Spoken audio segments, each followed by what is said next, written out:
అందరికీ నమస్తే. దేవాదాయ ధర్మాదాయ శాఖ పేరు మాత్రం సూపర్ పెట్టారు ఎవరో కానీ. దేవుడి పేరుతోటి ధర్మం పేరుతోటి వచ్చే ఆదాయం కావాలి, మనం వేసే ఉండీలేసే చిల్లర కావాలి వీళ్ళకి. అది చిల్లర ఎత్తుకోవడానికి ఒక పేరు ఎండోమెంట్ అనే పేరు వేసి పెట్టేసి అక్కడ హిందువులు ఎటువైనా పర్వాలేదు, హిందువుల మీద ఎవడైనా దాడి చేసుకోవచ్చు, హిందూ దేవాలయాలకు వెళ్ళేసి ఎవడైనా కూడా కొల్లగొట్టచ్చు, ధ్వంసం చేయొచ్చు, హిందువులు అత్యంత పవిత్రంగా పూజించినటువంటి గోమాతల్ని తెగనరికి చంపి తినొచ్చు. కానీ హిందువులు ఎటుపోయినా పర్వాలేదు, వాళ్ళకి చిల్లర కావాలి, ఉండీలేసే చిల్లర కావాలి. చూడండి, మసీదుకి వెళ్తే మదరసాలు ఉంటాయి, చర్చిలోకి వెళ్తే వాళ్ళకి సంబంధించినటువంటి కన్వెంటో ఏదో స్కూళ్ళు అవి ఉంటాయి. కానీ మనకెందుకు లేదు గురుకుల వ్యవస్థ? ఏ ఒక్క వ్యక్తి అయినా అడిగిండా? ఒకవేళ ఎవరైనా అడిగితే మాత్రం వీడెంబటే మతోన్మాది అంటారన్నమాట. అంటే మాకు అన్యాయం జరుగుతుంది, మా మీద దాడులు జరుగుతున్నాయి, మా మీద ఈ విధంగా మా ఆచారాలు ఇట్లా ధ్వంసం చేస్తూ ఉన్నారంటే ఇది మతోన్మాదం అవుతుంది. మన దసరా పండుగ రాగానేనేమో బస్ ఛార్జీలు పెంచేస్తూ ఉంటారు వాళ్ళ స్వగ్రామాలకు వెళ్ళాలంటే.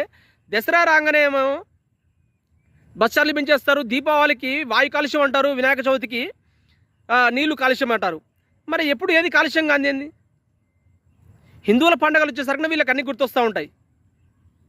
హిందువులారా, ఇకనైనా కళ్ళు తెరిచి మన మీద జరుగుతున్నటువంటి దాడులు ఏదైతే ఉన్నాయో దానికి వ్యతిరేకంగా స్పందించకపోతే మాత్రం ముందు తరాలకి హిందువులు భారతదేశంలో ఉండేటోళ్ళు అని చెప్పుకోవడానికి ఎంతో దూరం కూడా ఉండదు.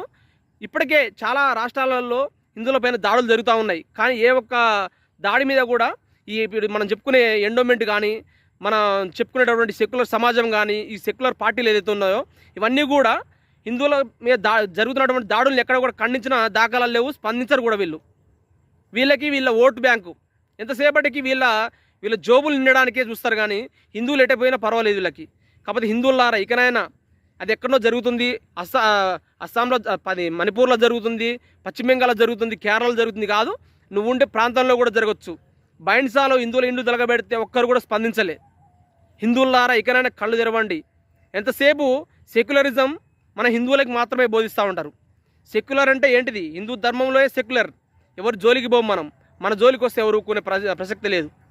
హిందువులారా, ఇకనైనా కళ్ళు తెరిచి అందరూ ఐకమత్యంతో కులం, ప్రాంతం, భాష అనుకుంటూ ఉండకుండా అందరూ ఎక్కడైనా హిందువుల మీద దాడులు జరిగితే, హిందువుల మీద ఎక్కడైనా కూడా హిందువులు జరుపుకునే పండుగల మీద దాడులు జరిగినా కానీ, విగ్రహాల ధ్వంసం జరిగినా కానీ స్పందించండి. స్పందించకుండా ఇంకా నేను సెక్యులర్ అంటే నీ మీద దాడి జరిగినా కూడా ఇంక పక్కన కూడా సెక్యులర్ అంటాడు.